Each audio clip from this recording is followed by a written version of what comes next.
What is up, homies? We're going to be talking about the X-Men casting announcement coming out of D23. I was lucky enough I got to be at the Disney Entertainment Showcase. Very fun event. We got to see stuff from Marvel Studios, Lucasfilm, Pixar, Walt Disney Animation, and a lot of that stuff I was like, cool, I don't know what Camp Rock 3 is, but I definitely know what X-Men are. So bring it on. It's basically, it's like Camp Rock 3 for us. That's what this X-Men's gonna be. Basically. Yeah. I know that going into D23, well, even before D23, going to Comic-Con, going back to Comic-Con, a lot of people were anticipating or hoping that we were going to get an X-Men announcement at SDCC this year.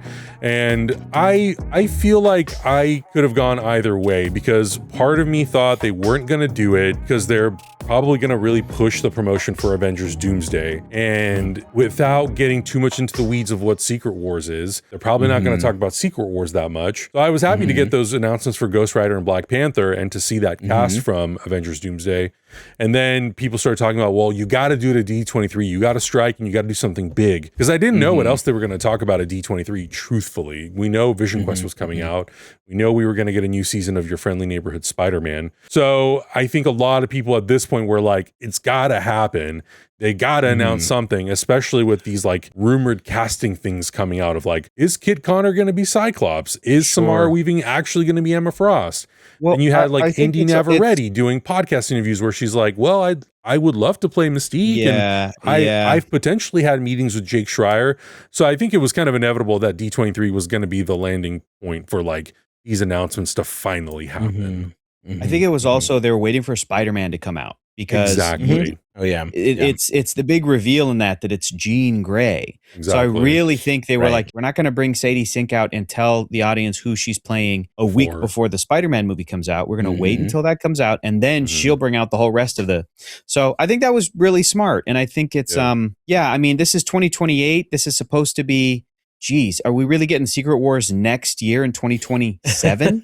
Yeah, we're supposed to get Secret Wars in December 2027. Have they filmed that movie? Have they started filming it? That may it's all AI, Hector. Don't worry about it. Don't worry. Yeah. It's all well, you know how it is, man. I mean, when you look at this movie, this movie comes out May 5th, 2028, and I don't think they start shooting until the beginning of the year, if not like late this year, beginning of the year. So it's very on brand for Marvel to turn these movies around between 12 to 18 months. God, it used to be 2 years. It used to be room for special effects. Anyway, the point is, okay, this is going to be. Don't worry, Hector. AI's got it, brother. Oh. Stop joking like that, Agustin. Well, speaking of the announcement and like not being able to address it after Spider-Man, I mean, that was very clearly like the marketing or the move to kind of do it. And that is how they did it. They brought out Kevin Feige. He was talking about the huge success of Spider-Man Brand New Day, which by the way, just crossed $2 billion in like 2.5 weeks, which is absolutely insane. So congrats to them. Can you imagine what it's like being Zendaya and Tom Holland right now, brother? Oh, I know. You know how much fucking money they have right now? Oh my God. The two movies that they had come out literally 2 weeks from each other have grossed over $3.5 billion. That's wild. They're the new Obamas. They're the new Obamas for sure. Yeah. And she still got Dune power coming couple. Out. And she already had the drama come out. And she already had Euphoria come out. That's wild, man. Insane. What an insane run. Jealous. But good for them. I'm so happy. But at the when Kevin Feige was talking about that, he brought out Sadie Sink. And the moment that he said Sadie Sink, everyone knew, okay, here we go. Let's crack our knucks. Let's rub our palms. We're about to get some X-Men shit. Yeah, and of course, Sadie Sink comes out and she says, but we're not here to talk about Spider-Man. We're here to talk about something else. We're here to talk about the X-Men. And that's when the logo comes up on the screen and Feige brings out Jake Schreier. And it's a couple of things that Jake said that were, at least one thing he said that I was like, oh, okay, I'm going to put a pin in that because I think that's going to be kind of an important thing to bring up during this conversation, is he says, obviously Sadie Sink is playing Jean Grey, a founding member of the X-Men, and we're going to follow and continue to follow Jean's story in this movie, which is a new take on the X-Men saga coming out on May 5th, 2028. So I thought that was a very, very important thing to note, because to me, I'm going to take it a little bit literally, and I'm going to say that Jean could be the character, the entry point for the audience for the X-Men film. Could and should. And I remember that during a interview on the red carpet for Comic-Con, Josh Horowitz asked Kevin Feige, who is the character that you think will be sort of the audience's eyes, the audience's POV for X-Men? Great question. And Kevin Feige goes, that's a great question. Yeah, I noticed you're asking the question about the one topic I did not talk about, Josh, but that's a great question. We might revisit this on a panel soon. So I was like, okay. So I do think that Jean Grey is going to be kind of the central character as to how we're going to get into the X-Men story and how we're going to get to eventually get to Xavier. So that was really cool. It tracks to just go off of what you're saying, Adam. Yeah. 100%. It tracks based off of the ending of Spider-Man Brand New Day. She's on a bus. She's heading northbound. Looks like upstate New York. She's going to go there. But I think that her experiences and a little bit of her interaction with Peter Parker and like the memory of Aunt May, but her experiences with how she lost her sister, how the Department of Damage Control is turning into something else if it's not already full-blown this fascistic organization that's going to hunt down mutants for their genetics. She's going to find this school, this hidden school. And Charles will already have we're training, here's the danger room, like here's how you use your powers, here's how to be safe, here's how to help one another. And I think Jean is going to be the sort of radicalized young person who shows up and goes, but also, let's do more. Also, we got to get ourselves out there. And that's going to be that the entry-level character about learning what the school is and what the world of mutants are is going to be Jean, because she's arriving literally on a bus. But you go back to X-Men issue number 1, 1963. She was the new kid on the block. She was the new student. And the other 4 students were Cyclops, Beast, Angel, Iceman. And then Charles was there. And he said, to me, my X-Men, today we're welcoming a new student. Please welcome young Jean Grey. She's going to become Marvel Girl, and she's going to join the team. And I think that even though there's a tricky history with but then also was Jean Grey, when she was younger in the comics, trained and mentored and then mentally blocked by Charles, kind of, but it wasn't until she was like 16 and shows up in that first issue, the very first issue of X-Men in 1963, that she becomes a character on the team. I think she's going to be the one pushing for these characters to stop hiding because of what happened to her sister. And then Scott will probably say, yeah, they killed my brother or they took my brother. Yeah, actually, I agree with Jean. We have to do this, there's just so much of great story potentiality there with focusing on Jean. And she's such a key member. I also think that this franchise, just the way like the Spider-Man MCU franchise did differently what the Sam Raimi and Mark Webb Spider-Man movies did. This is looking at the Fox X-Men movies and go, where did they drop the ball? Where did they miss something? What's uncharted territory? Actually, let's go into Jean and Scott and how amazing they are as characters. Let's actually focus on them. No Wolverine for this movie, maybe for 2 movies, maybe for more. Let's actually focus on who these young people are and how they grow over time. And very, very exciting. And it tracks with everything you're saying, Adam. So that's cool. Yeah, and one of the other things that Kevin Feige said that I think is another important thing to note is he did call out X-Men 97 specifically. Called out Marvel Animation. He said, you look at what we're doing with what our animation team is doing with X-Men 97 and storytelling wise, like we are looking at what they're doing as a potential roadmap for what we can do cinematically. You better step your game up. Yeah, step your game up. I think even, just with some of the cast that they announce, I think there's already kind of hints towards that. And I don't want to jump too far ahead, but, I think that there's opportunities to do multiple sagas within the X-Men like franchise and universe. But I think even overall for the entire Marvel Cinematic Universe, like if the next saga is not the Mutant Saga, then I'm so curious what it would be. But I think like the Mutant Saga, the Phoenix Saga, like the Apocalypse Saga, like whatever, I think they're just like, there's so many things that they can do with these characters. And I think that's part of the reason why they ended up casting some of these characters as young as they did too, which I think is a big part of it. But let's talk about this casting. So first they bring out Kid Connor, who's playing Scott Summers, aka Cyclops. Then they bring out Christopher Abbott, who's playing Professor Charles Xavier, Samara Weaving as Emma Frost, Inde Navarrete as Rogue, which was a surprise, but a welcome one. Maya Boyd as Storm. Maya Boyd is a theater actress A lot of people were sort of talking about like, oh, I don't know who this is. I don't know about the experience level. But I think some of the best actors that you can get for these characters who are so layered and so dramatic and deal with so much trauma and so much story, going to the theater route, I think is a really, really great way to go. And so many of these actors are from the theater. I forgot who tweeted it. It was very clever, but they were like, gee, I hope casting an unknown theater actor in one of the biggest Marvel franchises of all time really pays off for these guys. With just like a picture of Hugh Jackman. It's like, yeah, dude. Right. Yeah. They're fine. They got it in the bag. They're gonna be amazing. They're gonna be amazing. Exactly. And then once they announced those six people or those six people, Kevin Feige said there was also one other person who wanted to surprise you guys, and then Adam Driver pops up on the screen, and that was pretty amazing because we've heard for years that Adam Driver has had conversations with Kevin Feige, and he even said he's like, Kevin and I have spent years trying to figure out what my place could be in the Marvel universe. Kevin Feige has said he's turned down like numerous things on numerous occasions.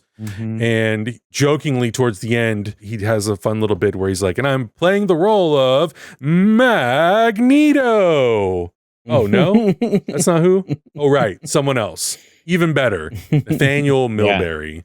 Which I thought was a really fun reveal because the majority of people at D23 had no fucking idea who that was. Yeah, there was no cheer. There was nothing. Everyone was like, huh? Which I thought was fun. Great. And I was like, that was us in Comic-Con when Robert Downey Jr. came out. Isn't it? I was like, what? and like in my head, I was like, I'm pretty sure they're talking about Nathaniel Essex, Mister Sinister. So I double checked and I was like, okay, they are talking about Mister Sinister. And I think he's perfect for this role because I'm sure he would have been great as Magneto, but I think that he played a very serious character in Star Wars in these kinds of big movies. And I think Magneto, he can be a little bit of a sassy queen, but he's mostly very serious, dude. He's mostly, he's the one that's dropping those banger lines of like, and yet you allow all of your world leaders to be terrorists. Like that's who Magneto is. Mr. Sinister is the one that's the sassiest queen of all. This Mr. Sinister can be really, really funny.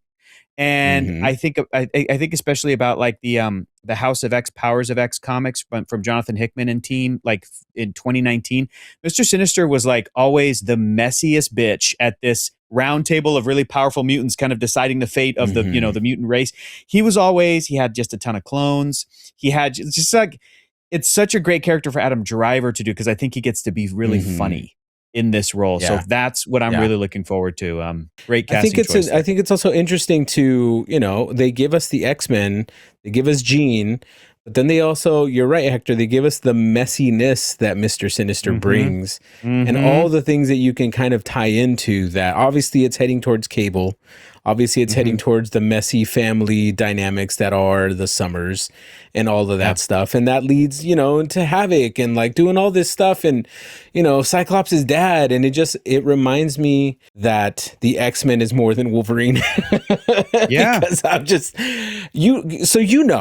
and this is not to detract from the amazing casting situation and what the X-Men are going to bring, but that when Wolverine hits the scene, he's going to be a show stealer. People are going to want to see that. And I think it's really smart for them to not even touch or mention or come close to that conversation just yet. Yeah. Because we don't know, like Wolverine is like a Gen 3, Gen 4, like X-Men. He's not there at the beginning. There's several iterations that happen before he joins the team.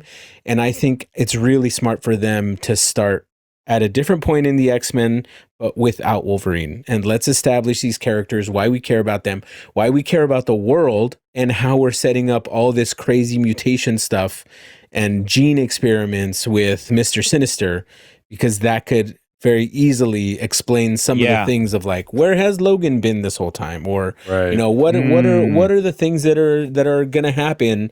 Because very clearly, very important things have happened in this world. Like Tiamat's still sitting out there in the fucking ocean with adamantium. Who knows what? Yeah, with adamantium. Yep. Exactly. And so I've seen people say, stuff. I've seen people say, to your point, Agustin, they're going to continue establishing the threat of the DODC. Maybe that'll turn into Weapon X. Or maybe dude from Severance, who was the main bad guy in Spider-Man Brand New Day, he's on the run at the end of that movie. Maybe he goes up north to Canada. Maybe this character goes to Canada to establish Department H and Weapon X, and they start experimenting on Canadian mutants up there out of the jurisdiction of the US, out of the, you know, like that's the kind of stuff that you do, that slow build. Yeah. Yes. Yeah. But also the turn of humanity against superpowered people, against mutants specifically, right? Like that's a major point of the X-Men. And I feel like without like jumping into what I would consider the main show, which is Wolverine, but I'm just selfish because I know I'm going to be an obsessive, annoying bitch when Wolverine comes out, because that's all I'm going to want to talk about. But I really want the world, specifically with the, you know, the important things that the X-Men do have to say about marginalized communities, about being outsiders, about being unwanted by people, about, you know, having mental health issues, and is what Xavier is doing right or wrong morally? Like there's so many crazy questions and things that the X-Men explore that I think is really cool and worth diving into, and really giving them time to breathe. And this goes back to the casting now. I'm glad that they're casting these people super young, because I want to see these stories done right, whether they take a long time or not. Like I need to see these stories. And Kevin Feige put me at ease a little bit by saying that he is looking at, you know, X-Men 97 and what they're doing there. And I hope they're looking at the stellar writing that they did for Magneto in season 1 and for Nightcrawler in season 2. Like we need those moments to fucking hit, dude. And we have characters that can do that. And I think, you know, giving them time to, they're already adults, but like to get older and to like have more gravitas and, you know, like really kind of grow into these characters, just like we saw Tony and we saw Cap and we saw, you know, Thor kind of go from like version 1 of their characters where, you know, Cap looked like he was wearing PJs for a while and Thor had bleached out eyebrows. You know, so like we need to see them like grow and evolve a little bit, and I feel like with younger characters, you'll totally make that happen. Yeah. To the X-Men 97 point too, I also feel like I think the thing that might be the most helpful thing to look at is the action and the choreography. X-Men characters can do some of the sickest shit you've ever seen, and in animation especially, and in 97. I mean, even Wolverine, who we're so used to being the #1 action type character in the X-Men lineup, to pair him up with Gambit and then Gambit charges Wolverine's claws, those kinds of like video game style inspired action moments, that is what I want an X-Men live action film to do, because that's something that I felt like the Fox X-Men movies didn't quite, it was a different era. They never quite hit that either. Storm summoning like a solar fucking flare to take out the villains. Dude.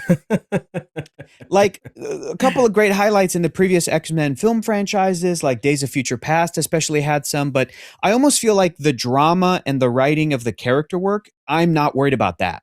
Right. But when I look at like Jake Schreier's previous MCU movie Thunderbolts, which was great, character work was great. Action choreography, they were mostly Winter Soldier style spies. They were mostly that. Really cool choreography, but like X-Men is next level. X-Men is you really need to open with like Cyclops jumping out of a plane and firing his optic blast down at the ground, no parachute type shit. Do you know what I'm saying? Like Christ. that's the level. So insane.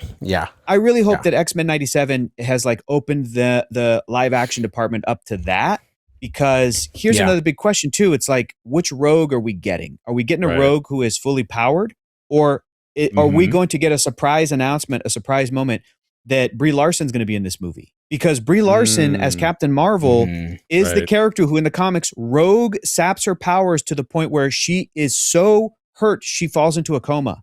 And then Rogue has those powers permanently and becomes a physical powerhouse going forward. I don't know if the MCU is going to be bold enough to do some version of that. That's kind of crazy. To tell audiences like Rogue temporarily absorbs powers, except this lady, boom, forever. That's kind of scary for one of their main. You know what I mean? It's like what, and then psychologically, Brie Larson's voice going forward is maybe always rattling around Inde Navarrette's head. Like, are they going to have Brie Larson do VO in a future X-Men movie, even if Carol Danvers isn't in the movie? Like, just to give a little Rogue moment. There's a really interesting thing that can happen there. Will the X-Men come up against the Avengers or some version of that with Captain Marvel going, "Hey, you kids need to settle down," and then Rogue come here, sugar. And then she's cooked. You could do that because the X-Men are always, they're very like anti-authority. And sometimes the Avengers are on the side of the authorities. Sometimes. Right. Mm-hmm. Usually that's the team that is, or the Fantastic Four or whatever, but it's not the X-Men. So that's a really interesting potential thing that could happen.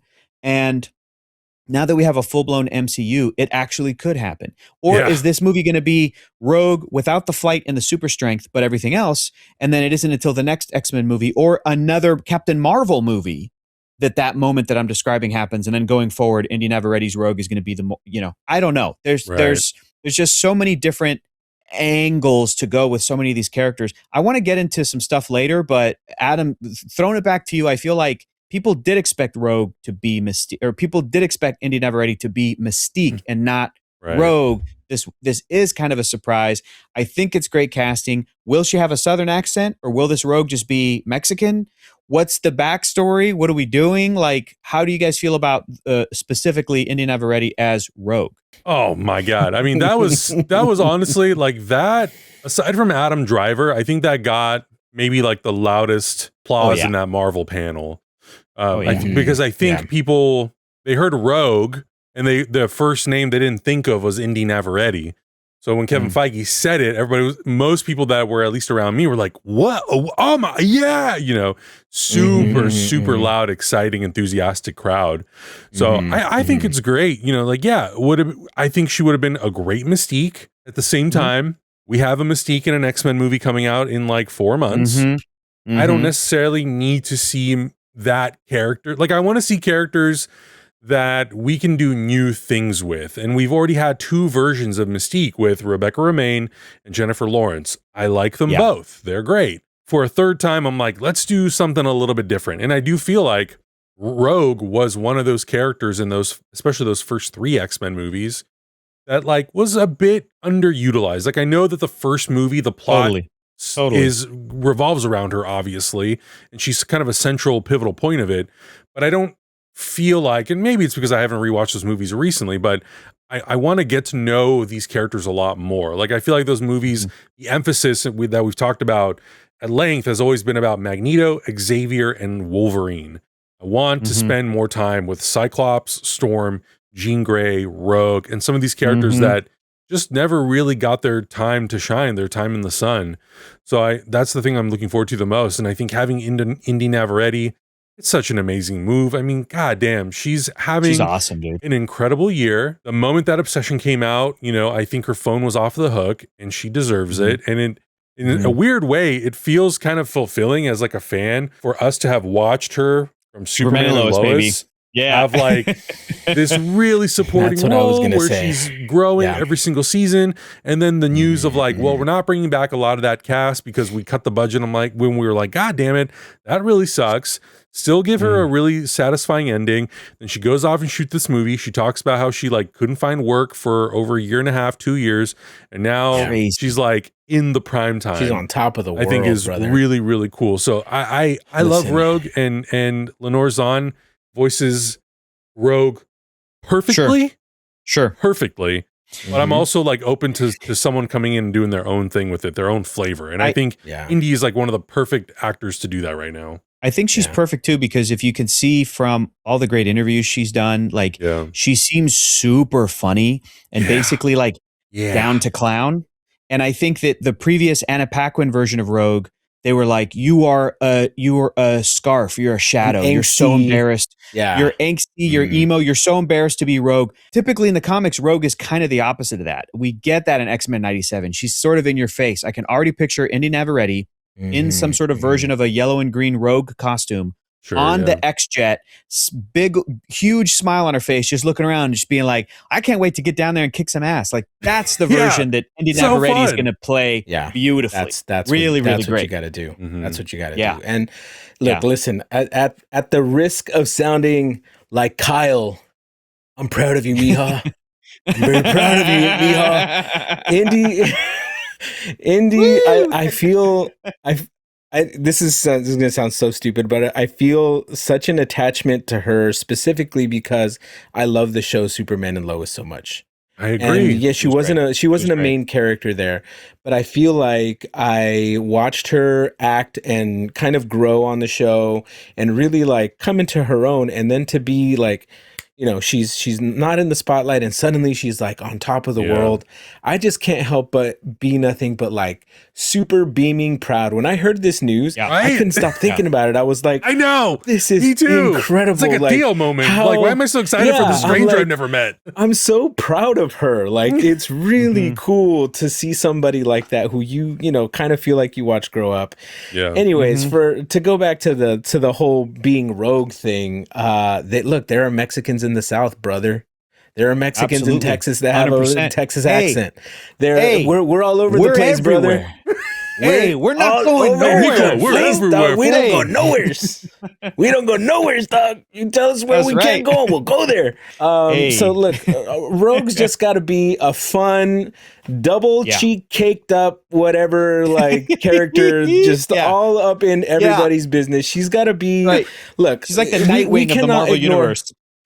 We cannot ignore the sex appeal of Rogue, right? Like, clearly, we don't know if they're gonna go with the super tight outfit like she's been in the past. I personally wouldn't go that route, but I feel like it goes into part of, you know, not that you have to dress sexy or be sexy or anything like that to, you know, to want, you know, attention or to be able to have the personal touch that Rogue cannot have. But it's something that, like, she's such a person that men want to be with, that and that can never happen. It's kind of a crazy dynamic that happens with her character. Like, she might fall in love with somebody and she cannot be with that person or touch that person ever in her life. That's such a crazy dynamic for this type of character. And to be, you know, a crazy attractive person like that, I think is part of that dynamic, you know, like when people are automatically drawn to you and you're seen that way, it's something really interesting to explore. So like, I think it's such a crazy character, and I feel like it's going to be great for an actress like Inde to be able to explore that route. If they do decide to go that deep into Rogue. Right. That's a great thing to bring up. And I look at, I really love the character of Yelena Belova in the MCU. And you look at her sister, Natasha, and she started, and you go back and watch Iron Man 2, and it does not hold up in most parts because of the way that she is portrayed. And it sucks. But I know part of the story is like, well, she's trying to be undercover and be a sexy secretary lady for Tony Stark. And It's like, that story did not need that context. People chose that context for that story to really have the Black Widow as the main or like original founding member of the Avengers kind of start that way. And that character's got up and down depictions throughout the MCU. And I think Yelena, when you look at her portrayal, the way she was depicted in Thunderbolts, Yelena is an incredibly sexy character, but her costume is the most sort of modern, normal, badass action, you know, gender neutral, but still her own thing costume that I can think of. I've got the action figure on my shelf. Like, I really like the way that character is depicted, but it has always felt like Yelena has had her own agency, and it doesn't feel very male gazy. The way, you know, she's not in a skin tight, incredible personality. That's what it's all about, dude. So I think about Yelena and I go, oh, dude, Rogue and Cyclops and Jean Grey, all these characters are in great hands because if it's from the people that made Thunderbolts and the way that those characters were treated and their depiction. But, you know, Agustin, another thing you bring up is like, there's no Gambit in this. Is it also just because we're getting Gambit in Doomsday? Or do they want to do this slow buildup of taking these X-Men characters and doing their story over years and years and years? Will the MCU version of Remy LeBeau show up years down the line and be more of a villain that they'll have to fight, just like in the comic books? It's like, start as a bad guy and then, just like Rogue, start as a bad guy and then turn into a good guy. You know, the X-Men too are also, I'll bring this up too. Like, I don't think that that Marvel Studios is going to shy away from the X-Men being a messy, at times very sexy group of young and adult characters who, like, that's part of their appeal. That's why men and women love the X-Men comics. And that's why probably out of all the Marvel stuff, in my experience, it's very common for me to meet women who fall in love with Marvel through the X-Men. And it's because everybody, all those characters are so goddamn attractive, but they're also hooking up with each other, and they're, it's just maybe the best soap opera in the Marvel universe. Period. Yeah. And it's a telenovela. Chris Claremont. It's a telenovela. Yeah. So like, I fully believe and I think that Marvel Studios is going to be aware of that. And it's really interesting to see. I mean, it's just really exciting. I know we brought this up before.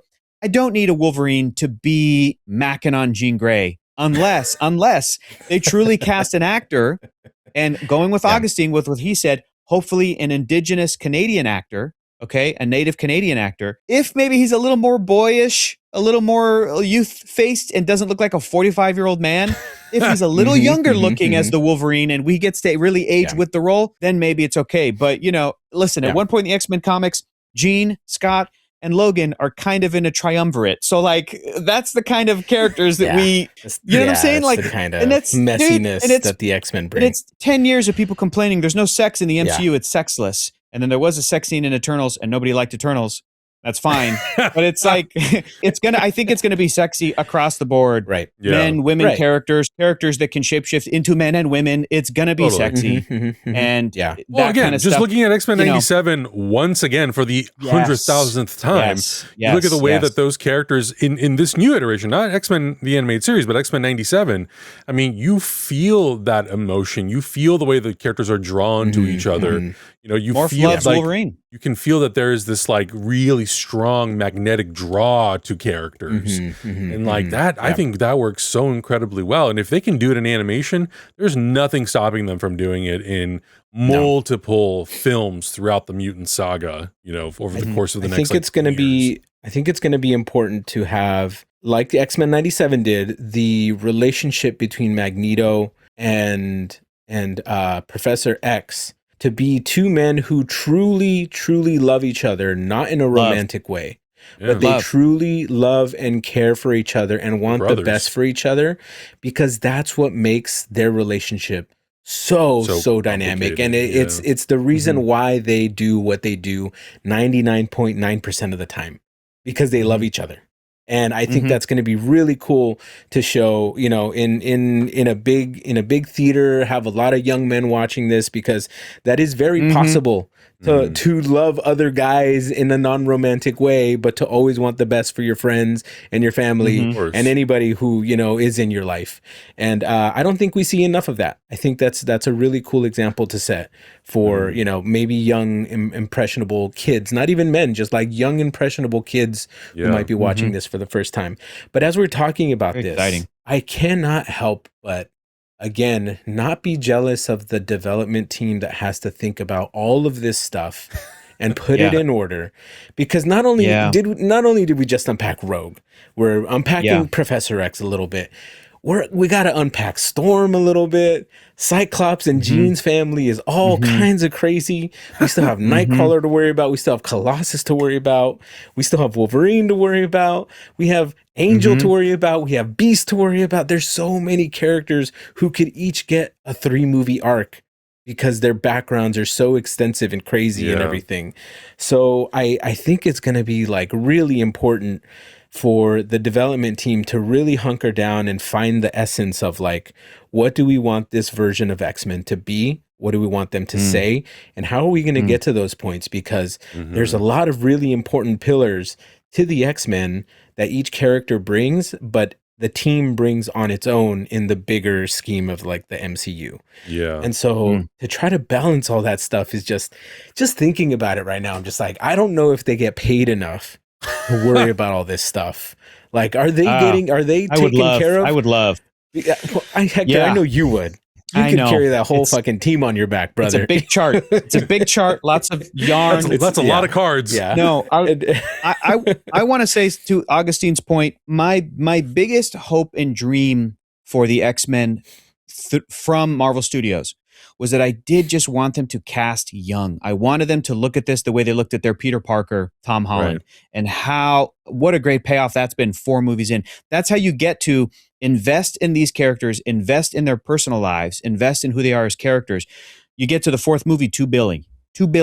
And it's like, I was worried that they were going to jump straight to the X-Men 97 lineup of, like, okay, this X-Men movie has Gambit and Rogue and also Bishop and Cable and it's just like that's a yes. I was really scared that has become such an iconic and I'll say this, I think I was a little bit not confused, but I was a little bit like, oh, I wouldn't have done that when I heard the rumors and then confirmation Emma Frost is going to be in this.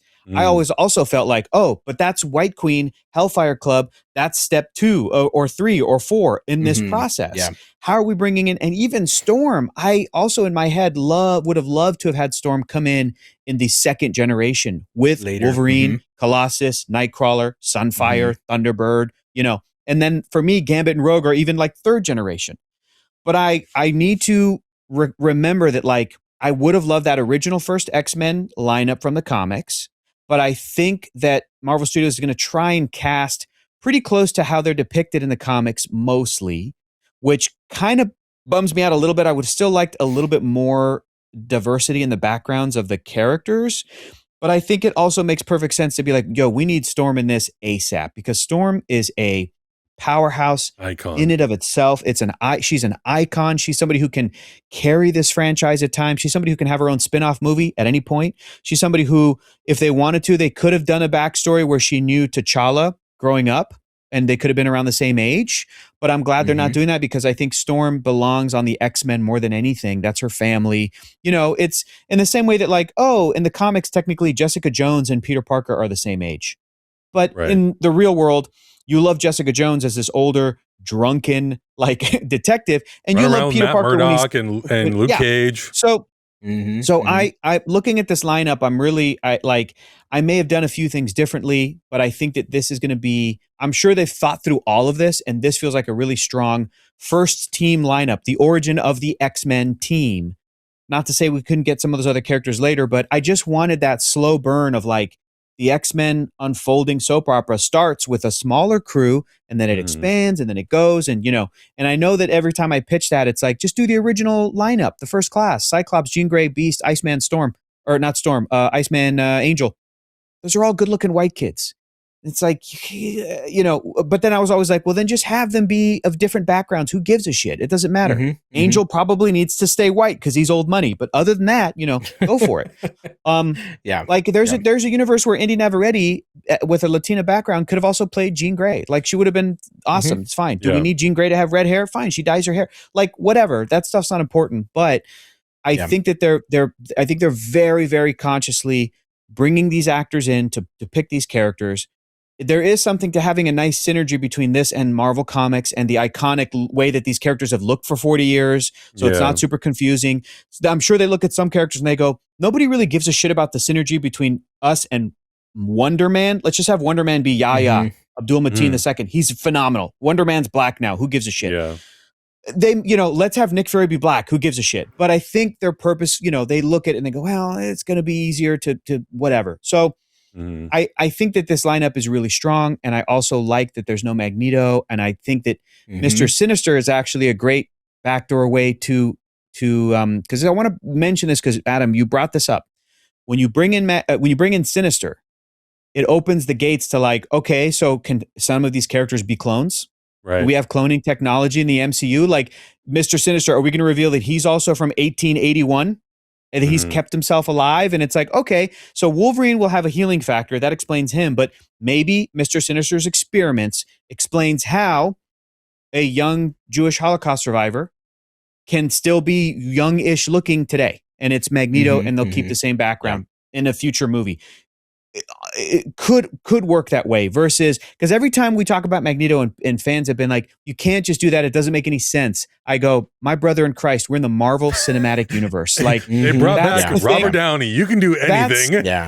That's the thing that's gonna, like, make you break your suspension of disbelief, is like, he would be way older. It's like, there's no Hulks in the real world. There's no, there's these are characters who technically, if you go back to some of the previously established Marvel movies and TV shows, like, they could have solved death. Like, it's sci-fi. So I'm really hoping that we can retain that backstory for Magneto. It's very important to me, and I know that it's very important to a lot of people. And I think that it's more beneficial to hold on to that than to try and change it up and go, we're just swapping it out for another horrific human atrocity. I'm like, I think that's kind of insensitive. And there's no benefit to that, to just swap the backstory and be like, actually, he's from this conflict. Yeah. And I also think that if they can also find a really creative way to keep Magneto B from World War II and to bring his whole backstory with him, then I think that there can be a really interesting dynamic between a modern Charles Xavier with a Magneto from the past. Yes. And however they explain it, that's up to them. But I think that there can be some really interesting things where Magneto can come in and he has his own very unique perspective because he's lived a very different experience than modern day Charles Xavier. Yeah. And I think it can lead to a brotherhood, but also leads to really good tension. And it can lead to interesting conversations about morality, but also about humanity and evolution and the cyclical nature that humankind can kind of be on. And how they treat people who are from, this has been happening since 1941, and even before that, Charles, they enslaved people. It's just such rich conversations. Adam, and rich. You're cooking. Stuff. You're cooking right now, brother. You got 4 burners going, and they're smelling delicious. I'm cooking, like baby. That. You flipped it. Oh, give me that. That sounds amazing. You hear that sizzle? Hear that sizzle? Oh, that's how you know it's good. I'm really excited for the future of X-Men. It's really interesting to see that they are bringing their own take on it. And I guess that makes sense because the MCU at this point has been Marvel's own take on a movie universe. Nothing has ever been really a one-for-one adaptation of the things that are in the comics. So to come in expecting, I think that's what's going to be hardest for a lot of fans to kind of wrap their heads around. That this is not your millennial dad's X-Men anymore. This is going to be the MCU post Thanos, post Cap, post all of this stuff. Post shit. I didn't even think about that. How is that going to go into all of this? It's going to be post Doom. It's going to be Here's what I think is going to happen. Jean is already there, okay? And brand new day is supposed to take place in the year 2028. And the very end of Thunderbolts, where we got a little tease, and it was directed by the Russos, and it's probably a piece of the movie Avengers Doomsday, where the new Avengers, the Thunderbolts, see the Fantastic Four pop in. That's supposed to be some point in 2029, as these universes are, the incursions are happening or whatever. I think this X-Men movie might be 2030 or 2031, where it'll be like, Jean has been at this school for a little bit. None of these characters are going to be in the events of Avengers Doomsday, but the characters who are in Avengers Doomsday, whether it's like Sam Wilson and his Avengers team, or Yelena, or if the Fantastic Four are merged, whatever, they will walk away with the knowledge of, Shang-Chi will be like, yeah, I went to this place called Xavier's and I fought this guy named Gambit. They'll remember, they'll go, we fought this really powerful team called the X-Men. And then some of them will have that knowledge with them when the MCU's X-Men, a group of teenagers, pops up somewhere in New York to defend some mutants being hunted by the DODC or the NYPD or whatever. And Shang-Chi and the Avengers will go, oh shit, we have our own X-Men. And either help them or show up on their doorstep and go, hey, we know what you guys are doing. We know what you're capable of, and we got to keep our eyes on you. And these young kids are going to go, get out of here. That's what it's going to be. Old man. Get out of here, old man. And that's really exciting, truly. Yeah. And maybe Spider-Man will be in Secret Wars, and he will also meet some version of the X-Men, or meet an older Jean Grey if they bring back Femke Jensen or something, and go you're Jean? Because I have a Jean, And then maybe when they get back and he's maybe got a black costume, he'll look up Jean and realize that she's off the grid, and he'll try to find her. And learns that, hey, these mutants are okay, man. They've got a school, and maybe Spider-Man will be an ally. Until it's revealed that Spider-Man created the inhibitor collar. Oh, no! Oh, shit! We're going to fight! Jeez. Oh, no! I think the casting is also smart to go the younger route, because at a certain point, some of these actors who are in the current Marvel Cinematic Universe are probably going to want to do other things. So you want the ability to be able to transition sort of the attention and the focus of the storytelling to other characters. And you're going to have Florence Pugh, a new Black Widow. You're going to have the Young Avengers, which I'm hoping that they as they are building up the X-Men, they are also going to start building up those younger Avengers to potentially take on like these roles that are going to start to become occupied in years. But I think that's what's also exciting is that X-Men gives the opportunity for the Marvel Cinematic Universe to now be not primarily, but a big chunk of it centered around younger audiences for younger audiences. And I think that's an important part of how Marvel can kind of stay alive for all these generations to come until they run out of characters and they got to reboot the whole thing. But that could be in a long time. They'll never run out of characters, Adam. Yeah. They'll never run out of characters. All these characters, forever. All these characters will just have children. Okay, you think that Tom Holland and Zendaya aren't going to have a little spider baby, Spider Girl? That's going to be the movie we're watching in 30 years. Exactly. Y'all remember that reel I sent you with that one superhero that her superpower is pooping out ice cream? Yeah. There's going to be a movie on her too. Maybe we need a reboot. Maybe you're right. Maybe we need to recast. Yeah, you're right. We need a new Tony Stark. Let's just start over from the beginning. That character. Oh, no, God. that's not good. Oh man, that's not maybe the worst Marvel Comics character. Terrible. I was gonna say, do you feel like it's safe to assume that with characters like Sinister coming in, that it'll likely lead to something like Apocalypse coming back at some point? Yeah, 100%. 100%. I mean, X-Men 97 has been doing it so well, bringing that character back. Yeah. I think it'll be dumb to ignore the fact that Apocalypse, they tried to jump straight to Apocalypse in the Fox universe, and clearly my man Oscar Isaac really tried. He really tried. He tried to do his best, but the universe is not ready for that yet. But I don't think I see any kind of an MCU without eventually getting to Apocalypse and even Onslaught, like the way the movies, the way the show is going, because that is some of the best X-Men and some of the most memorable X-Men when they go up against Apocalypse. I do hope that they go towards that, but it's crazy to think about, like, will we have dual like Avengers and X-Men movies at the same time, giant tentpole movies that don't necessarily cross over. The Avengers don't necessarily mess with Apocalypse very much or at all that I know of, unless you know of some situations, Hector, where the Avengers get involved, but I don't think so. But there's very particular X-Men villains that are so unique to the X-Men. And vice versa for the Avengers. Like they also have their very unique characters and they don't necessarily cross over. So what does the future of the MCU look like when we have two giant mega teams producing movies at the same time? That's cool. That could actually be really crazy, really interesting. Yes.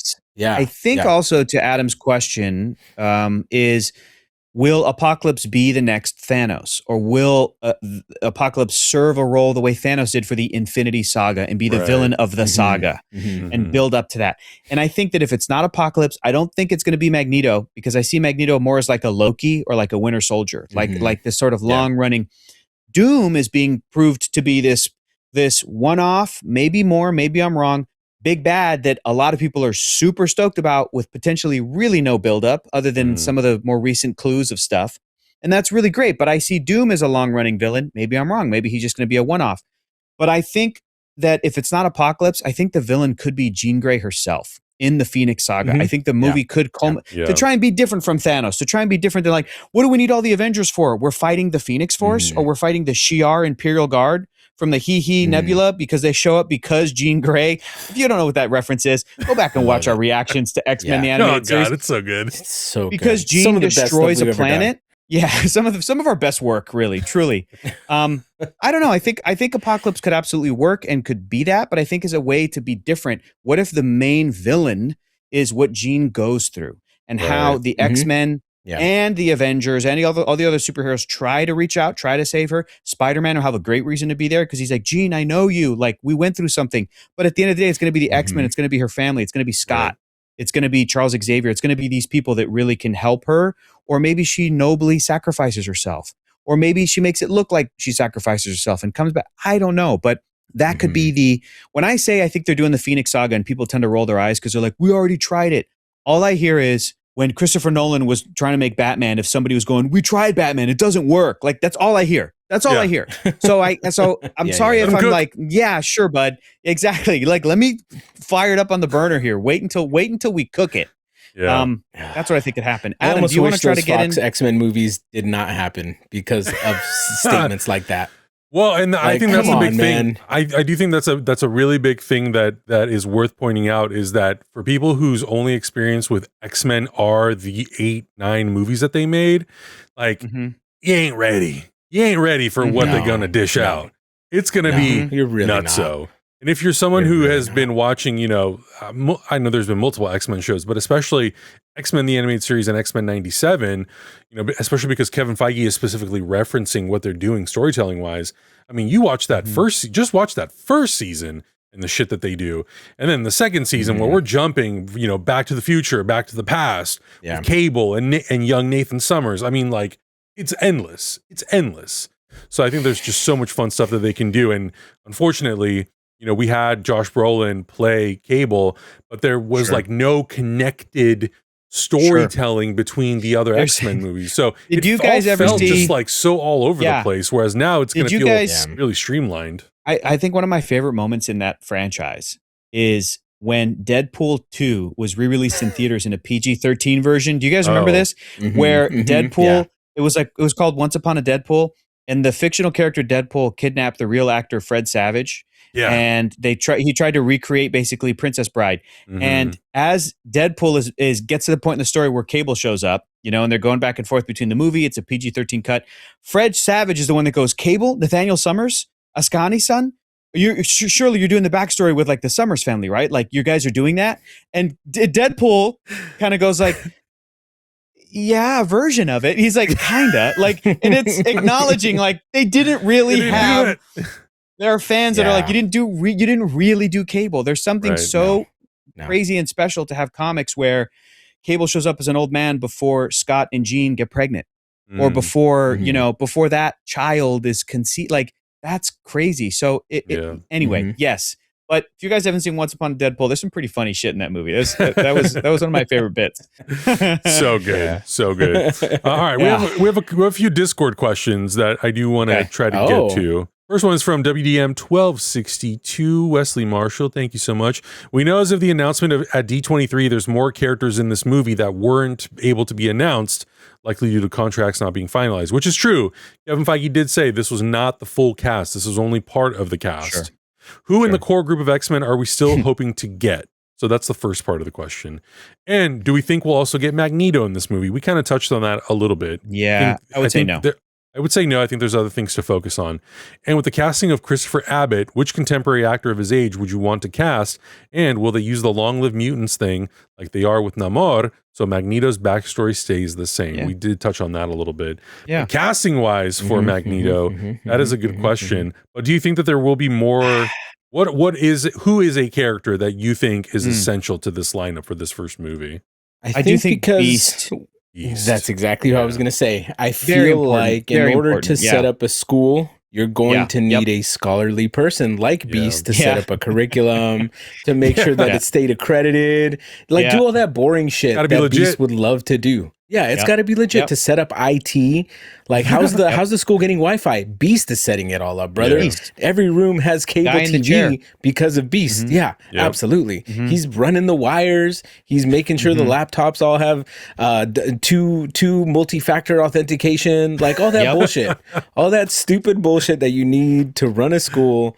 He's Beast happy to do is the only character who would be happy to do all that shit. Yeah. So, as far as casting, listen, I would never because I'm not a casting director. Any of these people who have been casted, I wasn't there. I didn't see their auditions. They probably most likely fucking killed it. So as far as pulling from the pool of young, super talented actors, I'm a fucking millennial, brother. I don't know who the fuck is coming up right now. I don't know who. I literally, aside from Sadie Sink and Inde Navarrete, I don't know Kid Connor. I'm probably not going to know most of the actors that they cast. I have not watched Heartstoppers. I don't know. They're going to cast all young people. In Sarah Haley Finn, we trust. She's never done this dirty. I'm not a thespian. I don't visit live theater all of the time. I'm not up to date on who's hot and who's not. And that's amazing that there are people out there that do that. So I can't say who is going to be Beast at this point. Right. My two picks for a Magneto cast. I do love the idea of Jason Isaacs playing Magneto. I think he would be phenomenal. I think he'd be phenomenal, even if he's a little bit older than Christopher Abbott. I don't care. And I'm usually very against recycling an MCU actor, usually, except Mads Mikkelsen. No, it's happened. It's happened also because Mads, I feel like, was very like not in heavy makeup, but it's happened before with Kree characters. Minerva then went on to be Cersei. I'm talking about Ronan the Accuser. I'm talking about Lee Pace.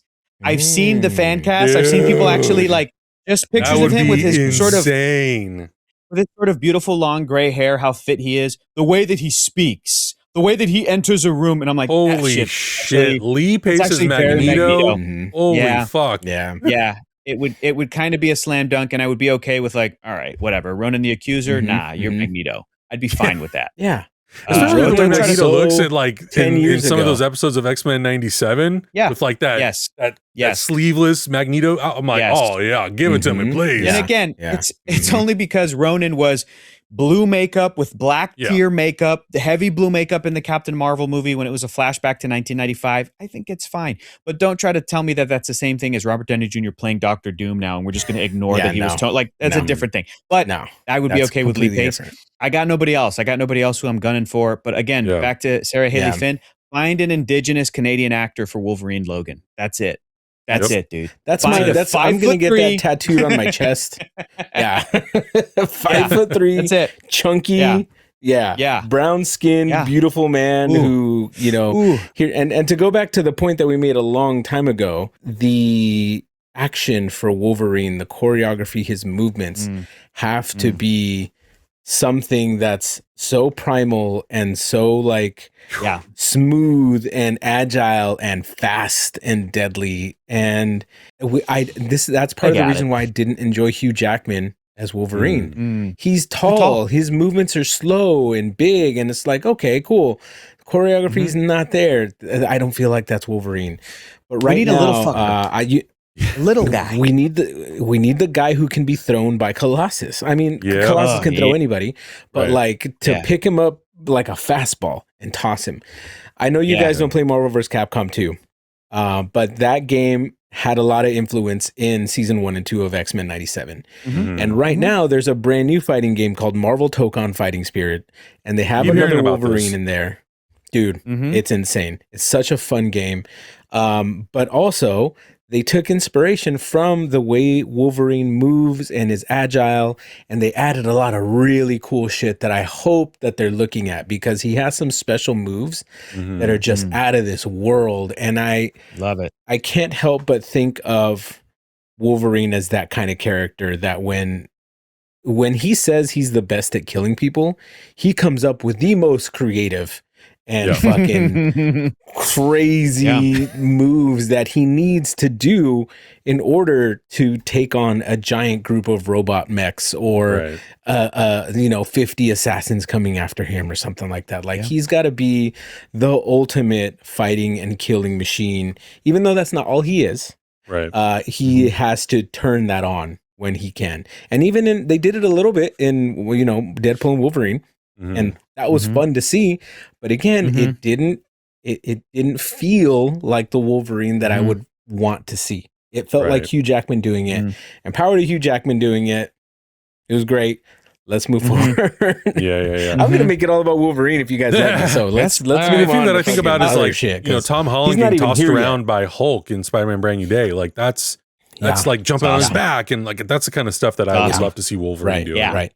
Well, that movie too also took a lot of inspiration from the video games. I don't know if you guys have seen any of the breakdowns from the movies, but play the games also because they're super fun. But those moves, just get the stunt team on Brand New Day. Get the stunt team on Brand New to do this X-Men film. Yeah, you're good. Done. You're good, and everything going forward. But make sure you have an actor that can really pull it off.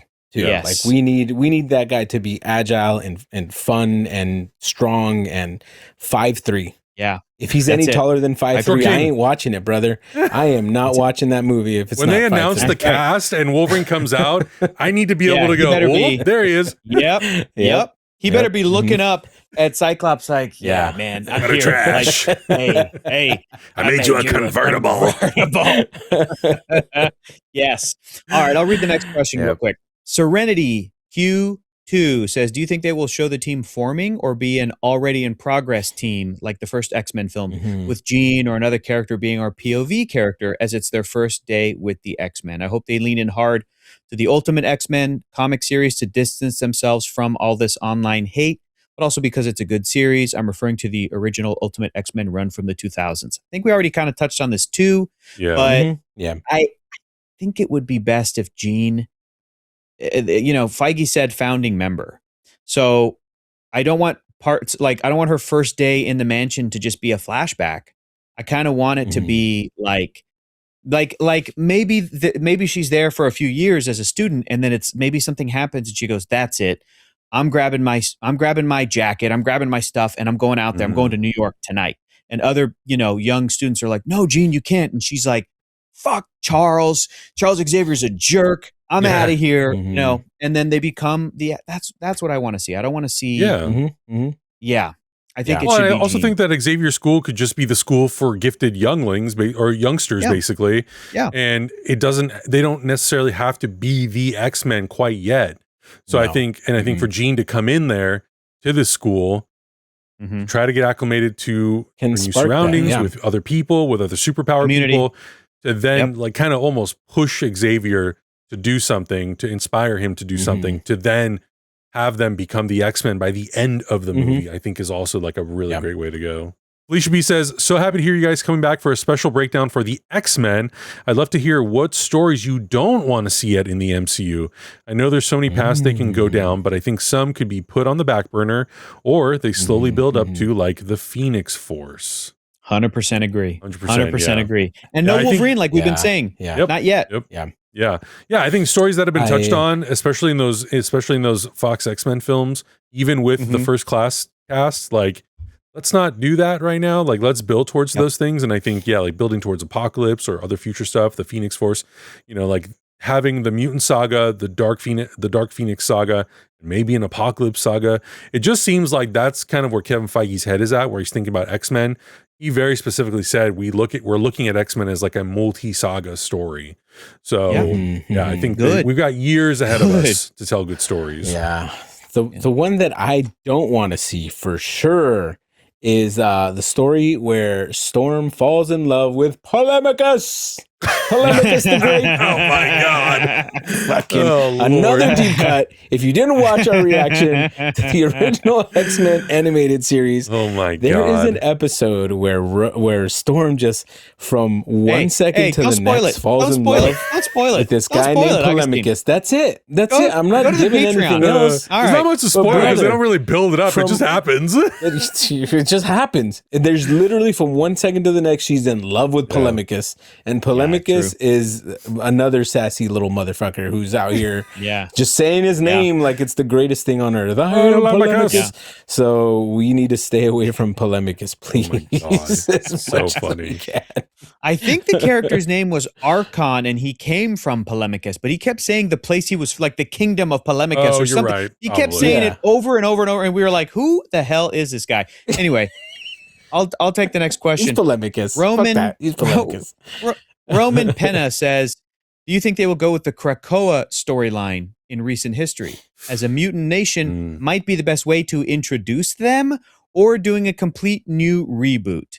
I think no on Krakoa, at least for a while. If you want to ease people into the concepts of the X-Men, I don't think you do.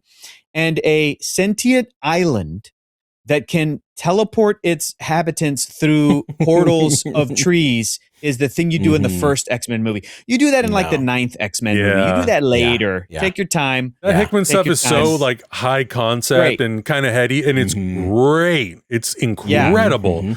But people reading that when it came out in 2019 had 60 years of X-Men history with them. If you throw in Ron from down the street in St. Louis into a Krakoa story for the first X-Men movie, I think that's a lot. And I also just think that's a lot to put on Jake Schreier and this whole team for the first X-Men movie. But absolutely, I agree. I think like Yeah, like I think 6, 7, 8 movies down the line, like for sure, you got to tap into that stuff. I think there's really rich storytelling there. I think that would be really, really cool. Yeah. So I think the story's fine. I just don't know if it would fits. I don't see the MCU going that way where something like that is on Earth, or anywhere around really.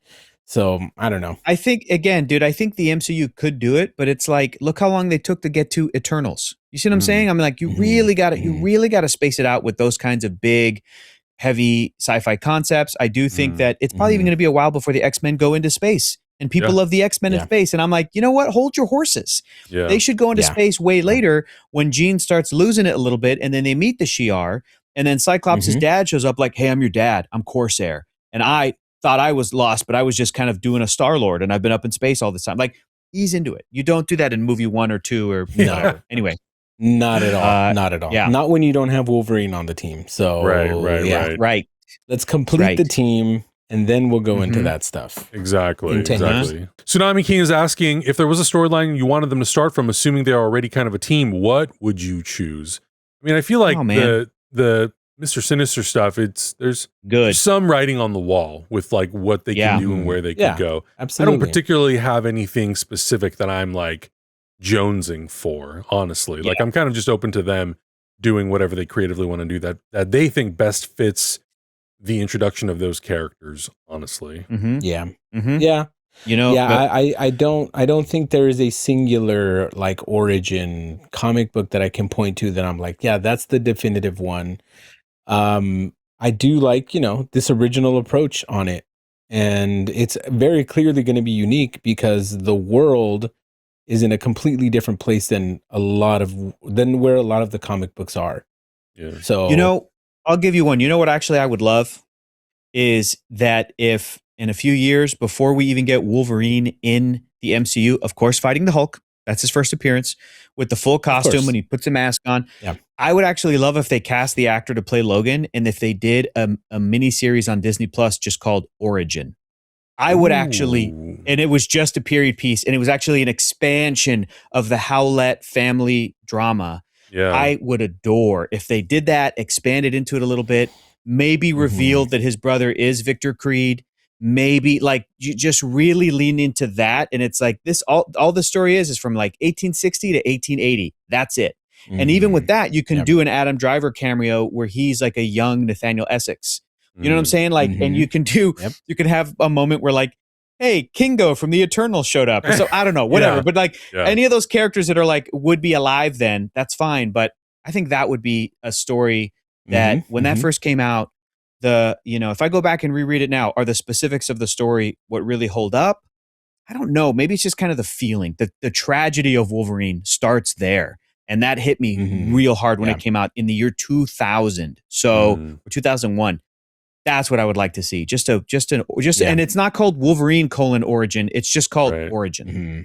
So people tuning into Disney Plus are like, what is this? And it's like, it isn't until like 3 episodes in that he's called Logan. Like, it's just a little boy, a sickly boy named James. I'm like, oh, that's kind of interesting. The nerds know what it is.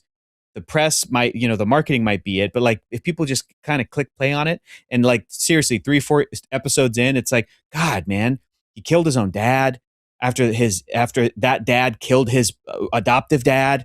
His mom's dead. He's got no memory.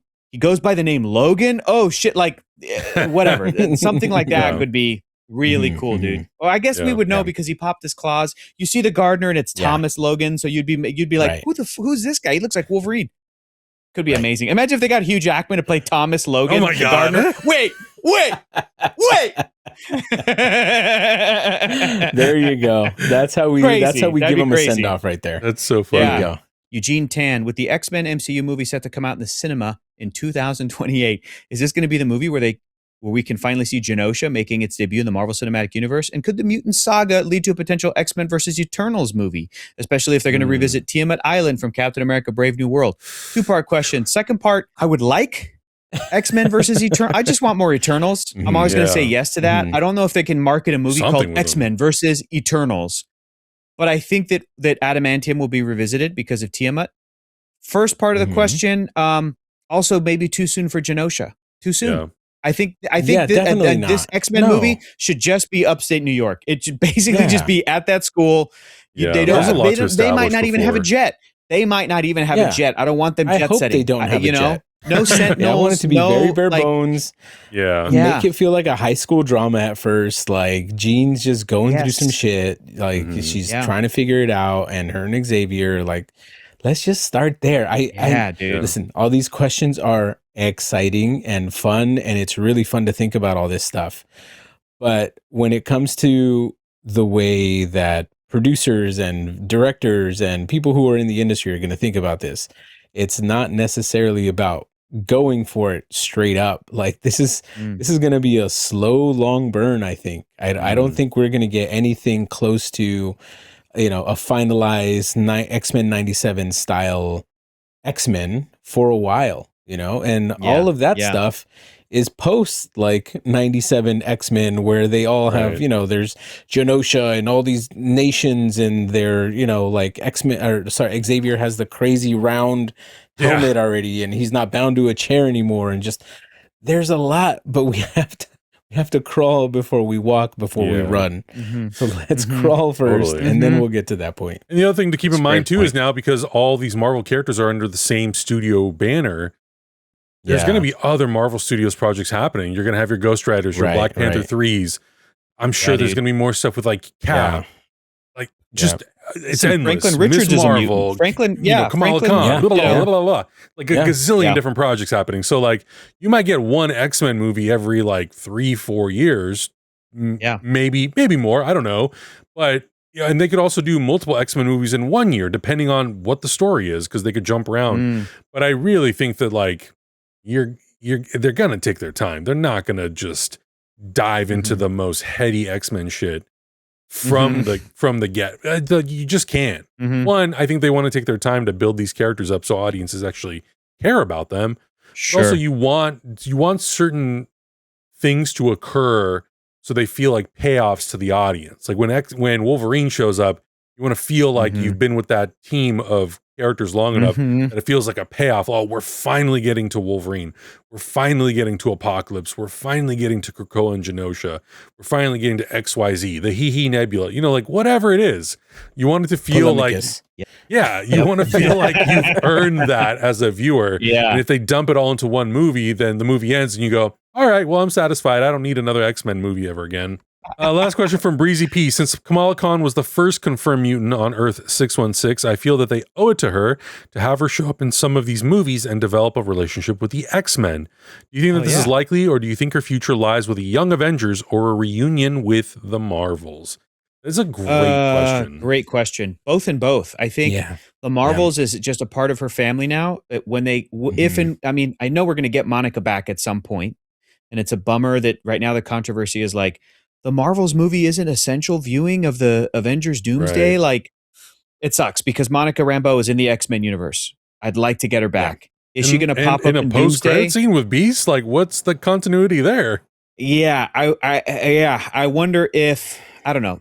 We can talk about that at another time, but I think that there might be maybe a little bit of lip service in Avengers Doomsday, like, we encountered someone from your universe before, but we were able to send her back. Something like that to be like, oh, okay. And then in the next Marvels thing, when we might actually see that play out, but fine. But I think Kamala's always going to be connected to Monica and Carol, but especially with me bringing up, if Carol Danvers gets power sapped by Rogue, what if it's Carol and Kamala right now, because they're in the universe right now? Monica's away, but what if they're in the universe? Maybe I'm sure by then, by 2028, Monica will come back. Anyway, the point is, maybe Carol's interaction with the X-Men are what lead Kamala to go and scope them out. And then Kamala learns, oh shit, actually they're mutants and I maybe belong here. But then Kamala goes, actually I don't, because they hurt my friend Carol. I'll never join this team. And that's why she's going to be a young Avenger and stick and be loyal to that. Because, Kamala's always been a Captain Marvel fangirl. That's who she's loyal to. So just because this other school is like, yeah, but we're genetically like you, doesn't necessarily mean she's going to stray or go away from, and especially if Rogue saps Carol. No, dude, these people are dead to her. She's going to hate them. Yeah, exactly. Also, in recent comics, her being revealed as also being a mutant, along with being an Inhuman, and she's on the X-Men, and Iman Vellani herself is writing those comic stories. Like, that's dope, and that means that we could get some version of that. Right. But I think for me, I would prefer the X-Men kind of establish themselves first. I don't necessarily want to see Ms. Marvel be a Generation 1 X-Men member, but maybe later on down the line, sure, you know? Yeah. And now at this rate, too, she might be a little bit older than some of these mutant characters. If Jean Grey is supposed to be like 16 years old in the year 2028, I think timeline-wise, like Kamala Khan, Ms. Marvel, was 16 in 2025.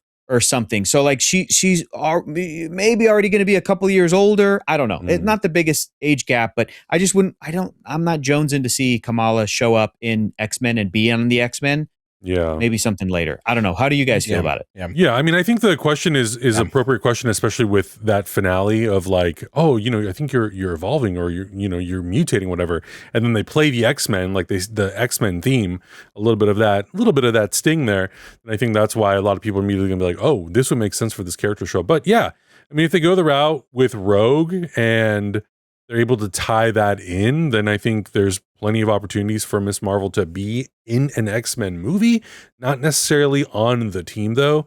But that, you know what the one great thing is with a character, and I don't know if this character will end up being on this roster, this might be years away, but I immediately for some reason thought of Morph and how many incredible MCU characters could show up in an X-Men movie just because of Morph, just because of them. It'd be incredible. It's Loki shapeshifting into Chris Evans and going, oh wow, you're right, this feels great. Like, feels good. It's that. Yeah, exactly. They better get a funny motherfucker to play Morph, dude. Somebody really funny to play Morph. That's gonna be great. Yeah. I'm really excited for this cast. I'm excited for this movie. As someone who really liked Thunderbolts, I'm excited to see what the drama is especially going to be with these characters. Yes. And some of the characters in the roster, you know, Emma Frost being one of the first ones announced. I'm like, oh, I'm very intrigued to see what's going to happen with that. Yeah, I'm really excited to see. So looking forward to it. And the fact that it's just under 2 years away is kind of insane. Crazy. I feel like we waited so long for this announcement to finally happen, especially from Comic-Con 2019, where Kevin Feige was like, we haven't even talked about mutants and how they fit into the MCU. I'm like, bro, we're overdue. Yeah. And now that we're 18 months away, I'm like, oh shit, this is very soon. I would be fine if Avengers Secret Wars was delayed a year and all of this stuff gets pushed back a year. I'd be fine. I'd be fine if this movie doesn't come out till 2029. I'd be fine if Secret Wars was actually 2028. I'd be fine if there was like no Marvel movies in 2027. If they're like, we just need the whole year to really land this plane, I'd be fine with that. I don't know. Yeah. But guys, let us know in the comments below how you feel about the casting, maybe some of your theories as to where the X-Men saga could go. Plenty of opportunities. Let us know. Check out everything else we're watching. We'll see you guys in the next one. Bye. Bye. That's why we are watching.